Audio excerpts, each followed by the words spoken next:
ఖగోళ పరిశోధనలో మరో అద్భుత ఆవిష్కరణ చోటు చేసుకుంది.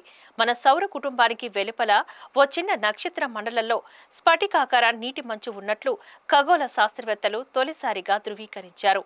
నాసా అభివృద్ధి చేసిన అధునాతన జేమ్స్ వెబ్ స్పేస్ టెలిస్కోప్ ఈ విశేషాన్ని వెలుగులోకి తెచ్చింది. ఈ పరిశోధన వివరాలను ప్రముఖ నేచర్ సైన్స్ జర్నల్ ప్రచురించింది. ఈ స్ఫటికాకార నీటి మంచును సూర్యుని తరహాలో ఉండే HD 181327 అనే నక్షత్రం చుట్టూ తిరుగుతున్న ధూళి శిథిలాల వలయంలో గుర్తించారు. భూమి నుంచి దాదాపు 155 కాంతి సంవత్సరాల దూరంలో ఉన్న ఈ నక్షత్రం వయస్సు 2.3 కోట్ల సంవత్సరాలు మాత్రమే. ఇది మన సూర్యుడి కంటే కొంచెం పెద్దదిగా ఉండి ఎక్కువ వేడి కలిగి ఉంది. దాని చుట్టూ ఏర్పడిన వ్యవస్థ కూడా స్థూలంగానే ఉండడం గమనార్హం. జేమ్స్ వెబ్ ద్వారా వచ్చిన సమాచారం ప్రకారం ఈ నక్షత్రం చుట్టూ ఉన్న శిథిలాల వలయం నక్షత్రం మధ్య భాగంలో మన కైఫర్ బెల్ట్ను పోలిన ఖాళీ ఉంది.